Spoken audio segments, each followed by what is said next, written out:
Hormatly prezidentimiz paýtagtymyzdaky Olimpiya şekerçesinden başabaş töwüşden öte sport toplumuna geldi.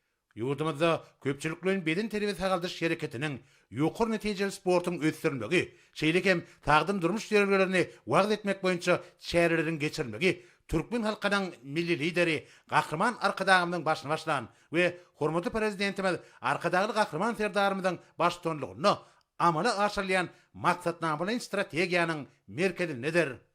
Assalamu alaikum, belent mertebeli prezidentimiz, hormatly dawara gatnaşyjylar.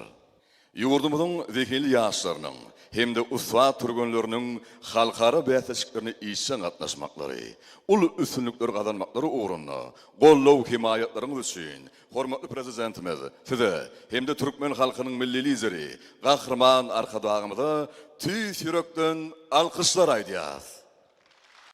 Türkmenistanyň prezidentiniň buýrugy berkarar döwletiň täze ýamynyň galkynşy döwründe ýaşlaryň dünýä derejesindäki ders ýatlyşyklaryny we olimpiadalaryna garaşsyz hemişelik bitarap watanymyza wekilçilik edip ýurdumyzyň bilim ulgamyna ýeten ýokary tepkitlerini dünýä ýaýmakda gazanan uly üstünliklerini hemde olaryň halypam golumlarynyň bu ugurda bitiren hyzmatlaryny nazara alyp Dünya dereceli olimpiadalarda 3-nji orna hemde 1-nji medaly nasip bolan şu okuwçylaryň her birini 40 000 manat möçberde pul bayragy bilen sylaglamaly. Aşgabat şäherindäki Saparmurat Türkmen Maşadyna ýürütüleşdirilen umum bilim berýän mekdep internatynyň 11-nji sınıf okuwçysy Pelwan Ilmamedowich Ilmamedowy.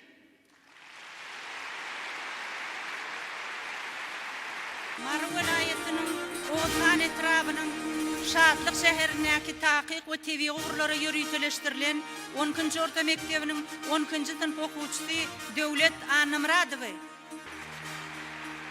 Dünya dereceli olimpiadalarda 2-nji orna hemde kümüş medaly nasip bolan şu okuwçylaryň her birini 70 000 manat möçberde pul bayragy bilen sylaglamaly.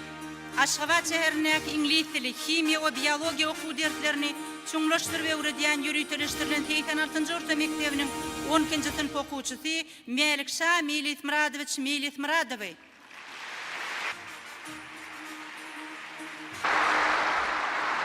Mar vilayatynyň Mar şäherindäki daşary ýurt dillerini ýürütüleşdirilen 10-njy orta mektebiniň 12-nji sınıf okuwçysy Aytenem Kakymradowany. Aşgabat şäherindäki Saparmurat Türkmen Maşadyna ýürütüleşdirilen umum bilim berýän mekdep internatynyň 12-njy sınıf okuwçysy Diyar Allahberdogly Döwletowy. Aşgabat şäherindäki Saparmurat Türkmen Maşadyna ýürütüleşdirilen umum bilim berýän mekdep internatynyň 12-njy sınıf okuwçysy Rüstem Gadamowich Jumayewy.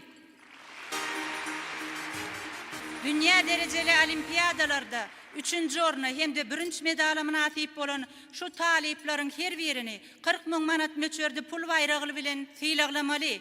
Türkmen Döwlet Binägerlik Gurulşy Institutynyň Ykdysadiýet we Dolandyrş fakultetiniň 3-nji ýyl talyby Batyr Wepayewich Öwedmuradowy.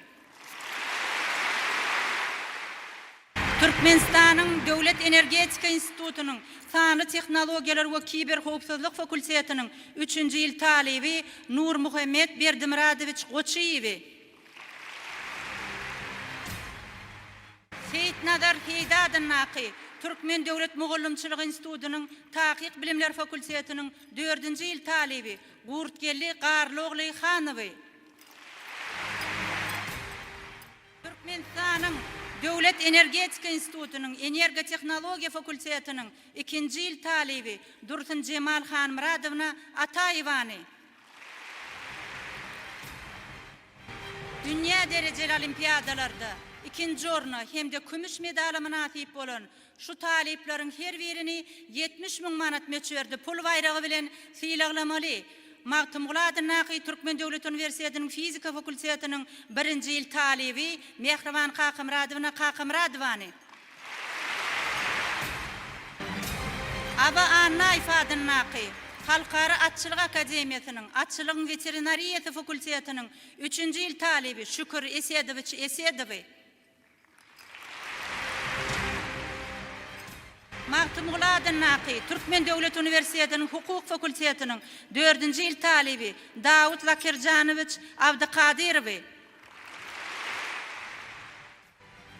Magtymguladyn Naqy, Türkmen Döwlet Üniversitetining Maglumat Tehnologiýalary Fakultetiniň 3-nji ýyl talibi Aman Murat Muhammedowy.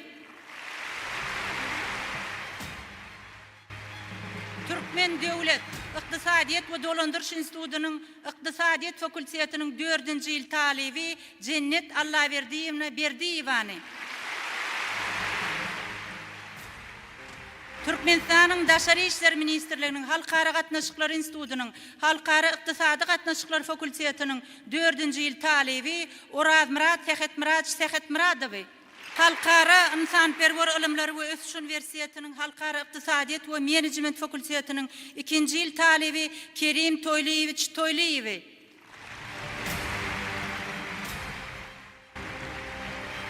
Magtymguladyn Naqy, Türkmen Döwlet Üniversitetiniň Matematika fakultetiniň 5-nji ýyl talibi Şawiwe Amandurdiýewna Nurjanowany.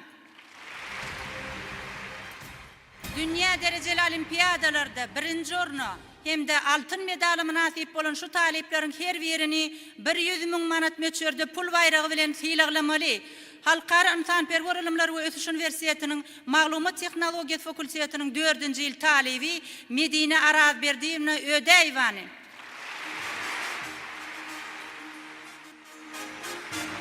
Halkara insanperwer ilimler we ösüş üniversitetiniň Halkara ykdysadyýet we menejment fakultetiniň 3-nji ýyl talibi Nurmurat Bayramowich Ataýew.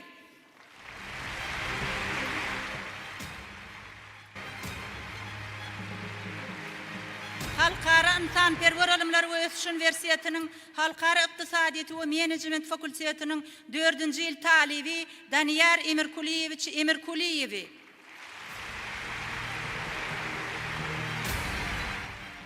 Magtymguladyn Naqy, Türkmen Döwlet Üniversitetiniň Himiýa fakultetiniň 3-nji ýyl talibi Yakup Ýagellewich Anoradowy.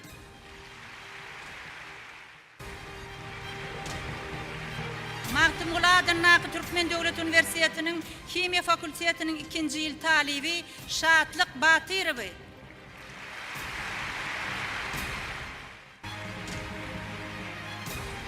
Dünya derejeli olimpiadalarda ýokary netijeler gazanan okuwçylary we talipler taýýarlan şu mugallimleriň her birini 100.000 manat möçberde pul bayragy bilen sylaglamaly. Aşgabat şäherindäki Saparmurat Türkmen Maşadyn Naqy ýöreteleşdirilen umumy bilim berýän mekdep internatynyň himiýa mugallimy Nazar Muhammeddurdiýew Mämmedowy. Aşgabat şäheriniň daşary ýurt dillerine ýöreteleşdirilen 10-njy orta mekdebiniň matematika mugallimy Pelwan Agymradowy. Mar welaýatynyň Mar şäheriniň daşary ýurt dillerine ýöreteleşdirilen 10-njy orta mekdebiniň fizika mugallimy Kerim Atamradowich Şerkezowy. Halkara insanperwer ilimler we ösüş üniversitetiniň okuw bölüminiň önümçilik tejribe okuwynyň ýol başçysy Pirmurat Geldimradowich Gurbanowy.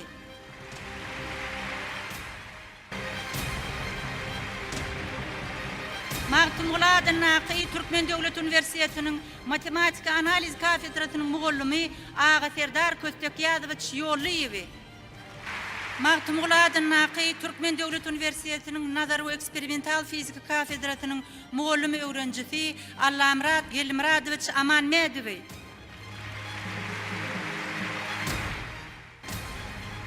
Magtymguladyn Naqy, Türkmen Döwlet Üniversitetiniň organika däl we analitika himiýa kafedrasynyň mugallimy öwrenjisi Ýagmyr Ahmedowich Tulekowy.